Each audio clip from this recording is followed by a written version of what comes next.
I got some tea to spill, so if you're ready to chill, take a jail pill. Hey, welcome back to Take a Jail Pill.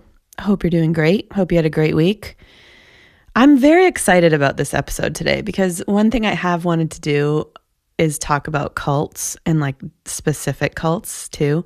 So I'm going to get the chance to do that today. But I feel like there was a lot going on this week, you know, like especially in the reality TV world, the realm of reality TV, which I know we talk about a little bit on here. So like I forgot to talk last week about the Love is Blind reunion, which was wild and very entertaining and interesting. And then the new show, Age of Attraction. Is anyone watching that? Because that's kind of just really good, bad TV that I'm enjoying. And then there was the whole Bachelorette situation where they just canned it, you know, with the Taylor domestic violence situation. I feel like I sound like I know way more about it than I do. I know enough, right? Did you watch The Secret Lives of Mormon Wives? Probably not. No, you probably did, actually. Anyway, the girl from there was going to be the Bachelorette. They filmed the whole thing. And then this video came out and they literally canceled it. And like from a marketing perspective and advertising, from like a network perspective, what a huge situation. Like, are they going to go under at is it ABC? I don't know. I mean, it was pretty bad. They must have known, but anyway. So I don't know what's going to happen with The Bachelorette. Maybe we'll follow that a little bit. Is anyone out there wanting that opportunity? Because it feels like it's available. I would never want to do that. I just want to throw that out there. Not that anyone would want me to do that, but I could never do that. I don't know how people do it, you know? I guess it seems maybe it's fun for them. I don't know. We did have, do you remember on Girls Just Pod to Have Fun? We had Ben Higgins on our podcast, who was the Bachelor. I don't know what season, but was he the Bachelor or just one of the guys? I think he was both, right? Anyway, Ben Higgins, you can find that on our Girls Just Pod to Have Fun. I don't even remember how that conversation went, but he was very nice. Good dude. So anyway, there's all of that. In Duncan news, there was the Munchkin proposal box this week, which I know is going to be disappointing to some. I didn't go get one. The day that it was happening, I had a lot going on. And I didn't also really need to buy 25 or 50 Munchkins for any reason. Not that it would have stopped me. I don't know. And I'm also not getting engaged that I know of anytime soon. So, and if I was, like, I don't need the box, you know what I mean, for the ring. So anyway, all that to say, I did not go get the Duncan Munchkin box. But I know Megan, one of the listeners here, did do that. So I'm going to have her, I'm going to see if I can post one of her pictures from that. Because you know what, guys? We're all in this together, like I try to tell you. All right. And then otherwise, it was my birthday this week, which I'm not a big, like, celebrate my own birthday person. I mean, it's fine. My dad's is the day after mine. So, like, my whole life, it's been, like, a shared thing, which is great. So I had a decent birthday, like, you know, just kind of run of the mill.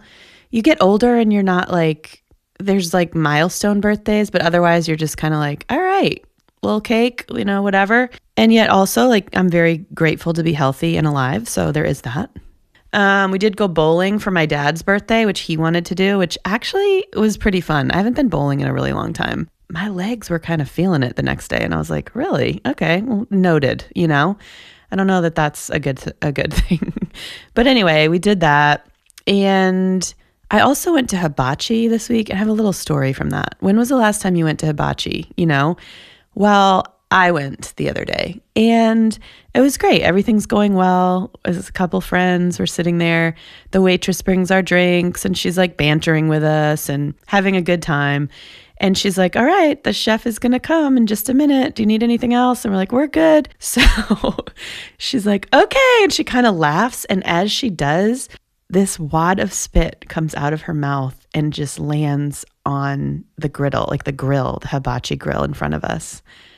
And all three of us see it. And we're like, and we just like looked at each other and just busted out. And I felt kind of bad because surely she heard that as she was walking away. But like all of a sudden, what are we supposed to do? This reminded me of last week's episode when we were talking about the people pleasing and like, would you send something back at a restaurant, you know? But this is a little different because like all of a sudden I'm like, oh, guys, I'm not going to be able to eat this. Like I can see her spit like right in front of me on the grill. And it wasn't like a little, even if it was a little, that would be bad. But it was kind of like a big one. And I was like, I don't know if I need to go. Like, what are we going to do? So we discussed it amongst ourselves. And finally, one of my friends was like, you got to take care of this. I don't know if I made her do that, but I was like, what are we going to say? Like, and I tried to like flick food on it to make it look like, oh, I accidentally. Anyway, so the guy comes over. He's like all excited to do it for us. And my friend was like, hey, real quick. And she points to me. She was like, she sneezed like all over the hibachi grill. Could you just like wipe it down and sanitize it? Which, I'm not going to get mad at you throwing me under the bus for that. I won't name any names, but no, we had to do something so that they would clean it. And even still, like, I got to be honest with you, it did taint the eating experience. The hibachi itself was fun, but the food, it did make us kind of be like, ooh, you know what I mean? And probably that happens all the time in restaurants and you just don't know. But that was the hibachi experience. Although I do love hibachi. Like, it's just such a weird thing to have someone just like throw a zucchini in your mouth and you catch it. It's just so weird. Volcanoes and like pulling chickens out of their hats. It's a weird, entertaining thing to do on a random afternoon. So anyway, that was fun. But yeah, it was a good week. I feel like it's a little getting to be spring a little bit. I mean, it is spring now. So there's a little bit of hope in the air. You know what I mean? If you live somewhere warm, you're probably like, yeah, we've had that. But we're still holding on here. We're still holding on for spring. Okay, before we go any further, I want to give you a quick overview of this episode, just so you know what's gonna happen. So we're gonna start. I'm gonna tell you a little bit about cults and my experience with it. I've not been in a cult that I know of, but just why I'm intrigued by cults. And then I'm gonna tell you about the Way Down, the Remnant cult based in Brentwood, Tennessee, which is gonna be the first one we really dig into here. It's gonna be fun. Then I'll do my top 5. It's gonna be the top 5 qualities that I value in a person. I'd be interested in everyone's on this. Okay, so that's a good top 5. And then we'll do listener questions, the Jill pill, and that'll be it. You know how it goes now, pretty much. And a quick note, this cult does deal with like a few triggery things. So I guess I'll do a little trigger warning here. There's like weird cult things with mistreating children a little bit, and disordered eating is a big part of it. I'm not going to get crazy into these things. I'm going to go more broad, but I do want to tell you that that's what this cult is sort of based around. It's like weight and like strict religious discipline and things like that. So just giving you a quick warning in case you're just like, no, I don't really want to talk about that today. That's totally fine. Okay, there we go. That was my first trigger warning. I feel so official. Okay, let's go. Here's the thing about cults for me. I've told you this before, but I am fascinated by human behavior, human psychology, relationships, just people in general. I'm an observer. I want to know why people do things the way they do and what's really going on under the surface. That's just how I've always been. And I think a lot of people are like that. So when it comes to cults, I'm very curious as to what draws someone in to be like brainwashed. I don't know if brainwashed is the right word, but like to be so in need of whatever that cult is giving, whether it be community, a place of belonging, someone to trust or follow, whatever that is. I'm just so intrigued by how someone gets there. And I think people can get there. I've said this before, but it doesn't take much to be sucked into a cult. So you do have to have your antennas up. Antennae. I don't know. Antennas. I'm going to go with antennas. And there have been a few times in my life where I've been like on the peripheral of cults. I'm not saying that I'm drawn to cults, but maybe cults are drawn to me. You know what I mean? Like, I think cults think I might be a good recruit sometimes. So am I an easy target? I don't think so, because I'm so skeptical. You know this. Like, I'm like, no, I don't really trust anyone. But I have had a few situations. So at one point, I was on vacation with my family in Florida. This wasn't that long ago, in the last 10 years. And we were at this just like condo community in Naples, Florida. And there was this cult gathering there. And they were all in these like white robes. They were like almost like sheets, but they were these white, all white, and they would walk around this community, and they had this big event. And it's not that they were trying to recruit us or anything. I really don't think that happened, but like I was very aware that this was happening right in my midst. And so we had we joked about that a lot. But anyway, there was that. And then there was a cult recently. I'm not going to say the name of it. It was on TikTok. And I don't have a big TikTok following or anything. But I'll put out a video once in a while, a song or something, and it'll get way more views than my normal. And so I'll get all these comments. So one day I was like getting spammed. And it's like, I say that, it's not like viral or anything. It's just more comments than I normally get. So anyway, I'm getting all these comments from a certain name that I was like, that just sounds weird. So I went and looked, and they were like, there was this cult. I still am not exactly sure what it is, like I kind of know. But there's a leader, it's a man, and they're on TikTok all the time. And so all of these members of the cult and the leader were tagging me in comments like, you need to be part of X cult. I'm not going to say it. You need to be the voice of this. And they weren't calling it a cult. It was called their name. But they were like, oh my gosh, we've found our singer for this. These songs would be perfect. And they were just spamming my comments.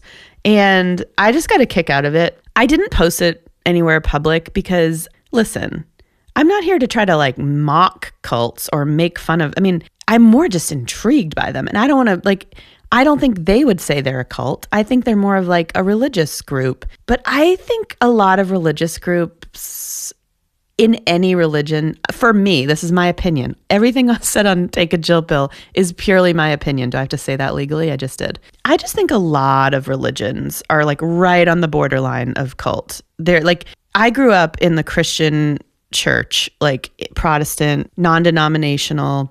And I grew up in the Northeast, which is like there's not a big faith base here, I wouldn't say. Like compared to the South, when I moved to the South, the Bible Belt, it's like churches everywhere, which is where this will take us today, to Tennessee, when we get to the specific cult. But like I grew up in church, different churches, different groups. And I was always a little like, I don't know.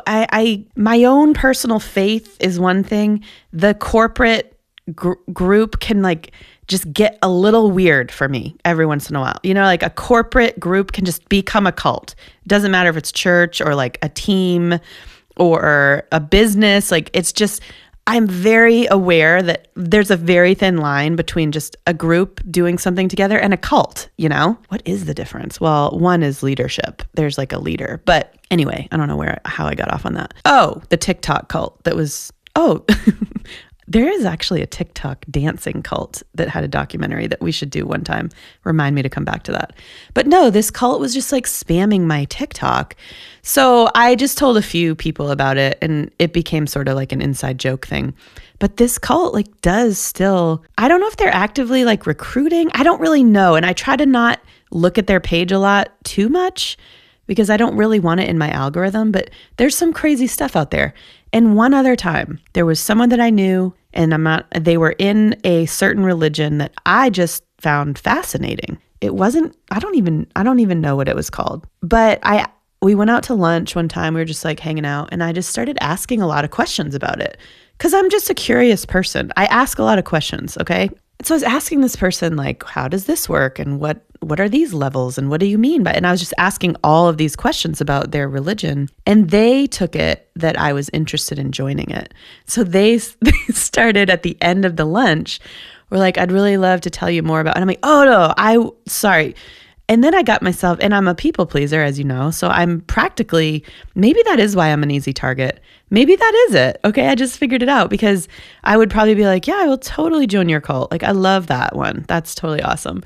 That's why I'm a target, guys. I can see it now. All right. If you guys see me in a cult, I did have a friend, one of my really good friends, one time was like, there's this group I was like a part of. It was just like a community of whatever, musicians and different things. And they're like, are you sure like that thing you're doing, it's not like a cult? And I was like, I'm pretty sure, but now I'm a little concerned. Anyway, it's sort of like when you're in something, you don't know, you can't see it. You can't see the forest for the trees, So no, I don't believe that I'm in any cults. If you think I am, please message me privately and let me know. I'm just kidding. But all this to say, I have had my own experiences with being in proximity to cults, okay? And I didn't even know it when I lived in Brentwood, Tennessee, right outside of Nashville. But I was near this cult. I drove past the church every single day. I was in the community with these people. They were like part of the community. They lived in the neighborhoods that my friends lived in, that I lived in. And I had no clue until things started to get weird and it started to become public. And then there was a documentary and all this stuff. So I'm going to do my best to give you an overview of what this cult was and a little bit of inside scoop living right near it and in it. I'm not an expert on this particular cult. I wasn't in it, this cult. I'm not yet anyway. And so just bear with me here. And if you want to know more, you can watch the documentary on HBO, The Way Down, God, Greed, and the Cult of Gwen Shamblin. So Gwen Shamblin was this woman who was the leader of this cult.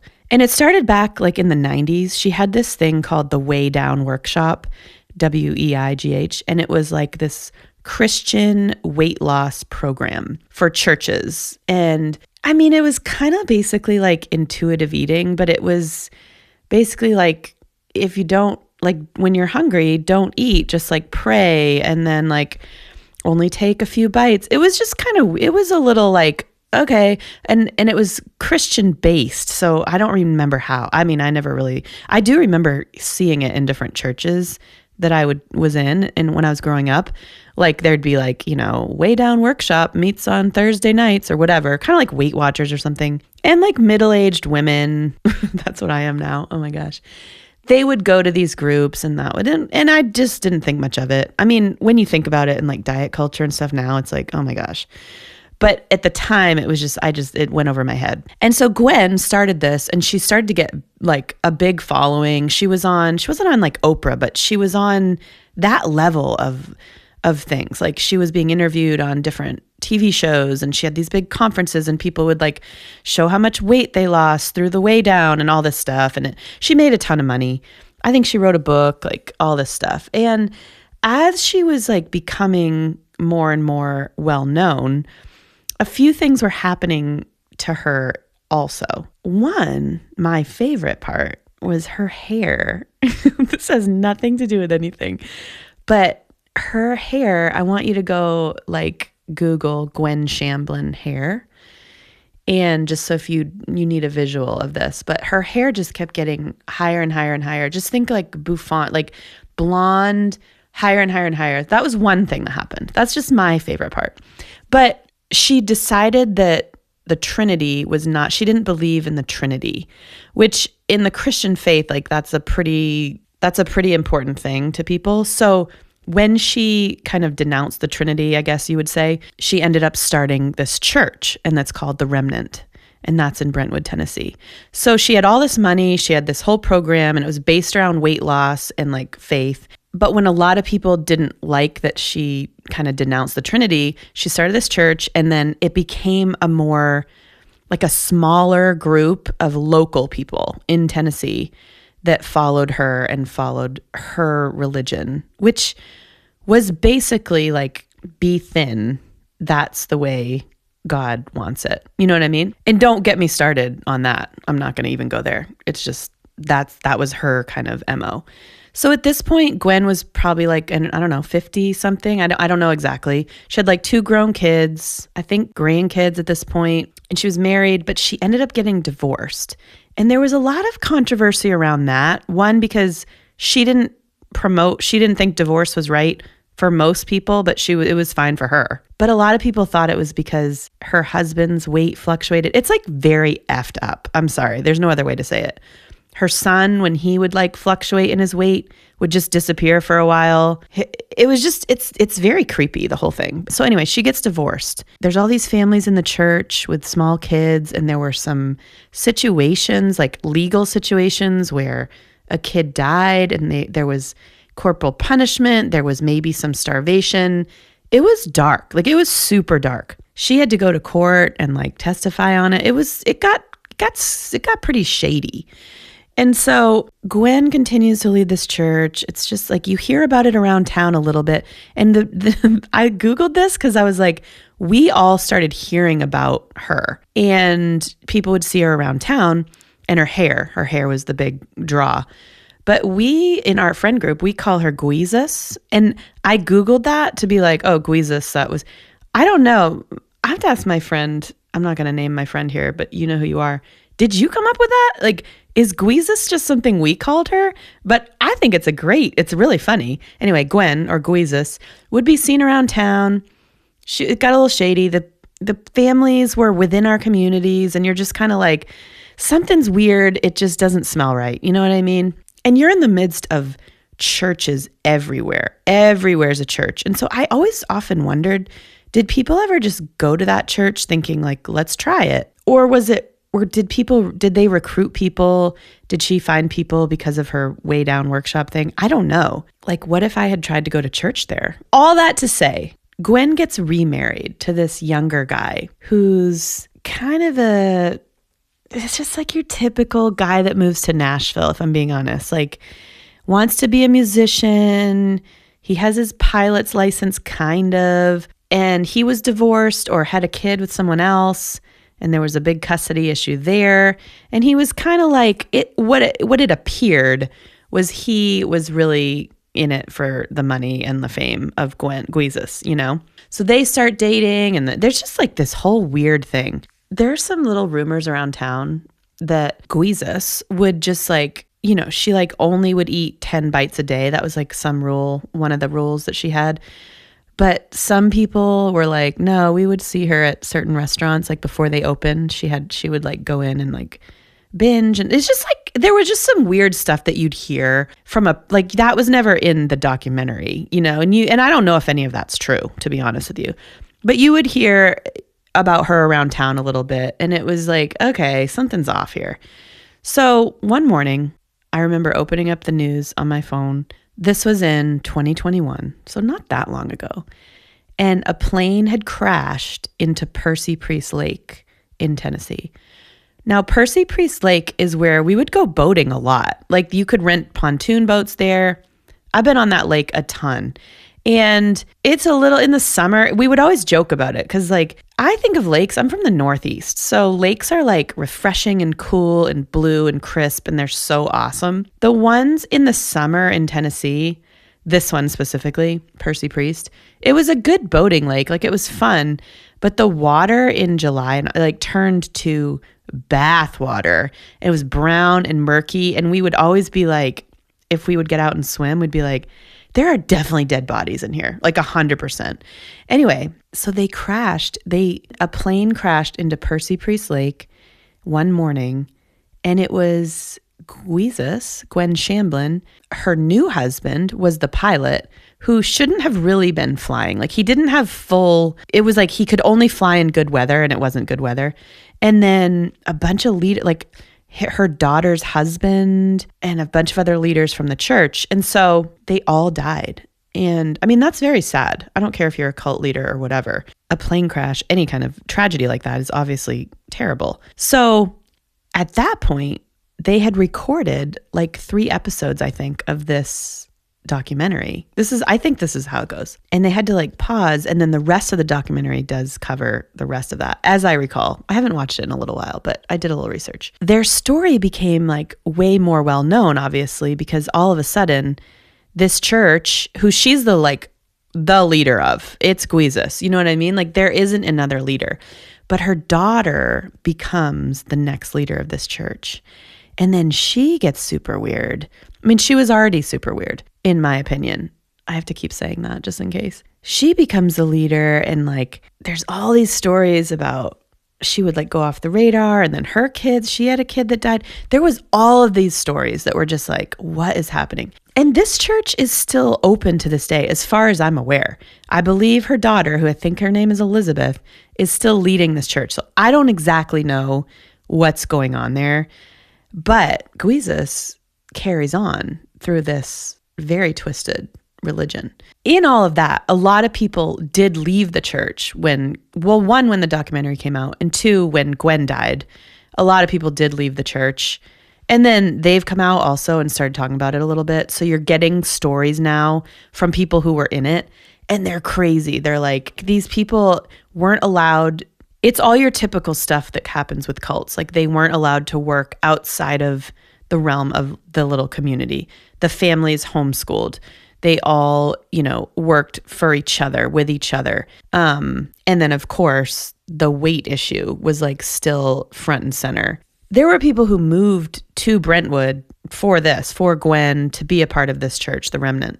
And that's like the bottom line of like, there's all these stories that you should go watch this documentary if you haven't, because it's fascinating. And there are so many dynamics with like the family and different messed up stories that I'm not going to get into.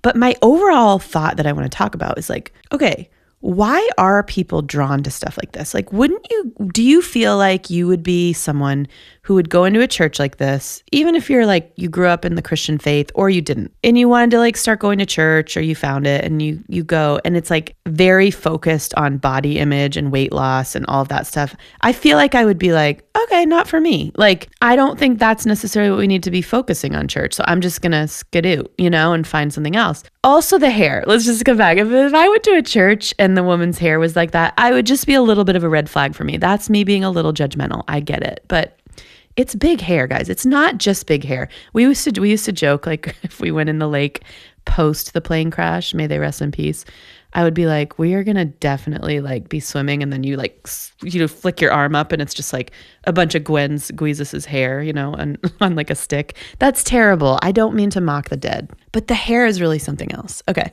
Why are people drawn to cults? Well, I think the major thing is community. Okay. I think people need to feel like they're a part of something. They want like a structure. You can get to a part of your life after you like are out of school, and maybe you don't have a job where there's much community or structure, or maybe you get a divorce and so you don't have that family unit, or different people, someone dies, and you need to be in something that feels safe and secure. And I think cults are the perfect opportunity for that. Now, churches can be a perfect opportunity for that aren't cults, So there's a fine line of how do you know if you're in a cult or not? Or you might have been a fan of the Way Down workshop. Maybe that worked for you. And you were like, I'm going to go be part of her church because she seems cool. I liked her thing, I don't know. But I do think one of the biggest factors when it comes to a cult is the leader. If you are in a church or a group and there is like one leader who cannot be replaced in any way, that's a problem. And if it's this, see, Gwen was the Way Down. Gwen was the Remnant. And I mean, I guess she's not if it's still going, but really she was. And I'm so intrigued by also like women leaders. I think it's easier to get sucked into like a woman-led cult for this reason. I think people trust women more because like she was a mother and she was a grandmother, and not a ton of women are serial killers or, whatever. I think people might, especially women, might more generally just trust women. And so it feels like, well, what could she do wrong? Like, she's leading this church. That's so wonderful. I don't know, though. It's kind of the perfect crime. You know what I mean? It's like, is a woman a perfect cult leader because no one suspects it? I don't know. I'm just saying. I think one of the other main things about cults is like when people start when you're forced to cut out like family members who don't agree with it, or you can only work for people who are also in the cult, and they're not going to call it a cult. You know what I mean? No one's going to say like, yeah, this is the cult we're doing. It's going to be something very appealing, and it's going to be something very inclusive that you think like everyone should be part of this because it's so great. And I can see how it happens. I really can. But when you're on the outside of it and you see Guizos and people not eating and like hurting kids, you're just kind of like, how does this happen? And I feel bad because there are people who have come out and talked about it, and they're like, I didn't see it. I had great friends. My kids had friends that were like them. We just kind of did our thing. We were in Brentwood, Tennessee, which like, you're not going to think Brentwood, Tennessee is like this affluent, very safe, beautiful part of Tennessee. It's like, it's a great city. The schools are great. Everything's great about it. So you just don't really think anything bad's going to happen there, is what I think. And that's how I think people got sucked into this. But I find it 100% fascinating. Like, I wish there were 10 more documentaries on this. And I kind of, like, may she rest in peace. I wish Guizas was still with us because I would love to hear more from her and kind of see what happened there. Like, as everything was sort of coming to a head anyway. And then you have to wonder, one, skeptic Jill, did they really die in a plane crash? I don't know. I always have to ask that question first because plane crashes, I don't know. And then two, was it on purpose? Because the new husband, oh man, guys, you should Google some of his videos, his country music videos. I think they show them on the documentary, but Nashville's such a unique place. It really totally is. But anyway, he was piloting the plane. Should he have been? It doesn't sound like it. And then all these leaders in the church went down too. Was it on purpose? Was it on accident? I think there were some financial issues coming up. All I'm saying is you have to ask the questions, that are right there in front of you. So that's the way down. That's the cult. And I have talked to my friends several times about, like, what if we just tried to go there for church one Sunday, and none of us have had the guts. I don't know if they just let anyone in or not. I really don't know. I would be curious to know. And maybe that's something I should do for this. What if I do go do that and then I get actually sucked into a cult, guys? This could be a whole new podcast. Okay, do not ever let me get into a cult. Like, please. I just don't want to do that. Okay. All right. Hopefully that gave you a little bit of entertainment, a little something to read about more or watch. And I love this stuff. I could talk about it all day, but I won't because I know cults are not for everyone. They're for the select few. All right, let's move on for real. Okay. Let's go to top 5, guys. Not Five Guys, the burgers.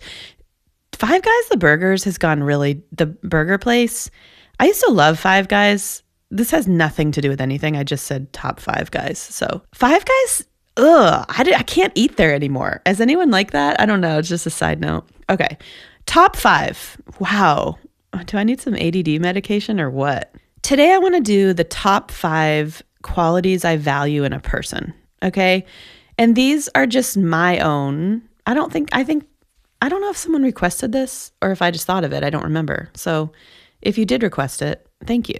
And if I just thought of it, you're welcome. I'm just kidding. All right. The top 5 qualities I value in a person, and this could be any person really, whether it be someone close or just that I notice in people if they're an acquaintance or a friend or whatever, coworker, like anything. These are the things I notice and that I value.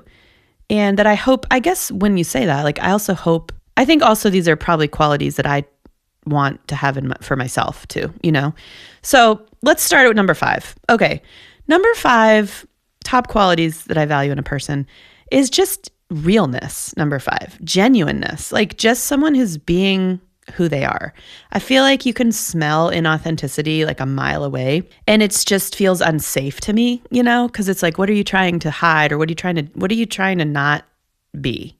So I just really value people who are real and genuine to themselves. I think that's a great quality. Number 4, I'm going with steadiness. You might call this like emotional regulation, or the ability to kind of bounce back and not stay in a mood, or like someone who I don't think is mad at me all the time. Do you know what I mean? Like someone who you just know, like they're steady, that they can, I'm a very emotional person. Like I'm an artist. So I do have like a lot of different emotions. My goal is to like never stay in one for too long. And I think I value that in someone else because, everyone's allowed to go into these different emotions. Like we can't even help it. But to just know like the baseline, it's going to be steady. It's going to be someone who's just going to be regulated. That's a great quality, I think. Number 3 simply is just kindness. Like just someone who's kind to a waiter, maybe someone who has some disabilities or an old person, just someone who's kind to everyone, kids, I think kindness is super important. So kindness, number 3. All right. Number 2, I'm going with integrity or like trustworthiness. I feel like you have to be able to trust someone baseline. It doesn't mean like this person has to be perfect. Obviously no one is, but like just trustworthy, just like, okay, they're going to do things. They're going to keep it above board, just integrity, trustworthiness. I like that. I like to be able to, you got to trust people, and it's hard enough. I just told you I don't trust anyone. So I do value, I do really, but anyway, that's number 2. And number one, this is a quality I value probably above everything. And these are all super important. So it's like a good mix, but I really value humor in people and like self-awareness. I think the people who I find the most funny in life are also the most self-aware. So I put them kind of together because I think you have to be smart and self-aware to have a good sense of humor. And so I put humor and self-awareness kind of together. But I think that's like my number one quality that I value in a person. And I feel like that could seem a little trite in a way, but I think life can be so up and down and hard that like, I just think you have to be able to, one, see it for what it is and be able to laugh at it. I just think that's such a great quality for people to have. So that's the top 5, guys, the top 5 qualities I value in a person. There's probably obviously many more. And I would like to hear, this was actually a really hard one for me to narrow down, to be honest. I went through it quickly, but it was hard for me to like pick 5 qualities. I feel like it's a good practice. You should do this if you want. It's interesting to see like what you come up with because you kind of think and like I thought like, oh, I know that'll be easy for me. I know like what I value in a person. But when you have to number them and like order them 5 to 1, I don't know. I'm just saying it's a little interesting. It's a little emotional self-exploration. Okay. I do like the top 5. It makes me think a little bit every week, which I don't know if I'm doing that enough. All right. How are we doing, guys? Are we good? I have to check in. I haven't checked in a little while. Okay. Are you still with me here? Did you skip the cult thing? Is Gweezus freaking you out? I don't know. Let's keep going. I want to do some listener questions, and there's a couple of really good ones today. Number 1, what were your career plans before going to music school at Martha's Vineyard? Did I have career plans when I was 20? I don't know. I was in school for journalism, like media studies and journalism, which ironically, I wanted to maybe be like on the radio or do something like that with communication, maybe writing for a newspaper at that time. I mean, newspapers are really obsolete, but at that time I thought something in that realm. I didn't really know, but I kind of ended up doing that. I come from a family where a lot of people were teachers. And so like that was always something I feel like maybe my mom encouraged me to do, but I didn't want to be a teacher. I did ironically end up being a teacher for a little while. A music teacher, but like that wasn't something that I'm not really qualified to be a music teacher if I'm being honest, because I don't read music. I didn't study music, so I play by ear. So I can't really teach it to the extent I can teach like the business side or the songwriting side. I can't teach like music theory because I don't know it. Anyway, so also let me just say, whatever you do in life and you think like, I need these qualifications to do it because that's what you need, it's not always true.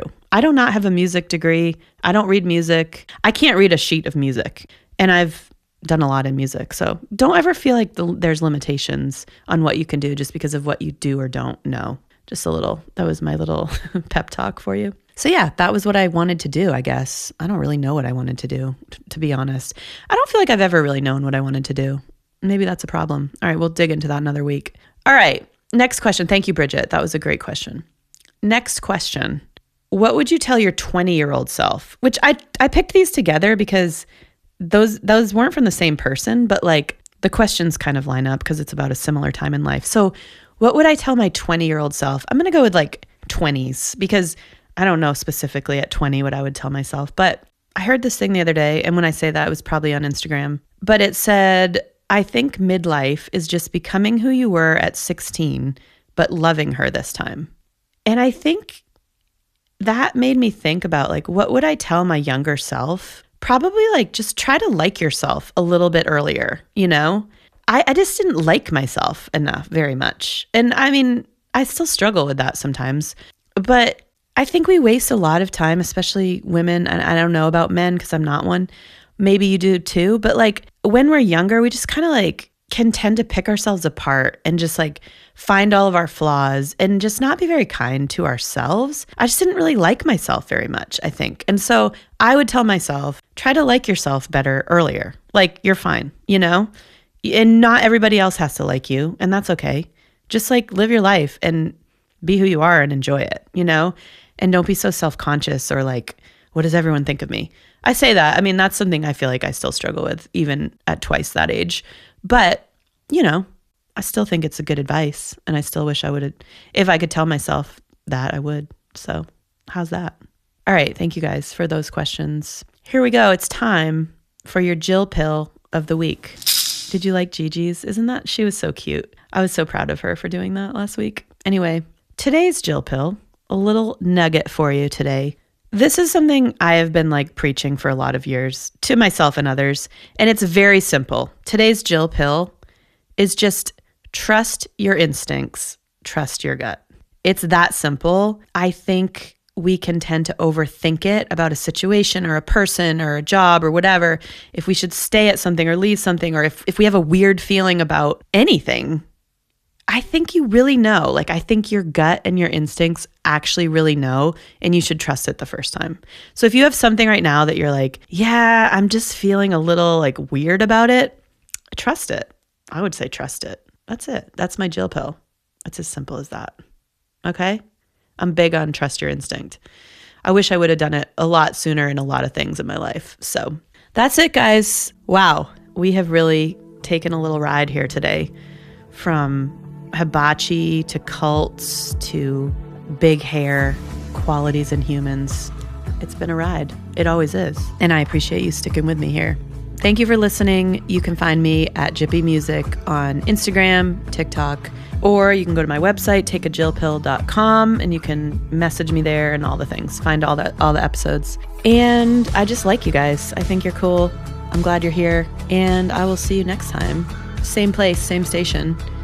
Until then, be good. Take a Jill pill. Bye.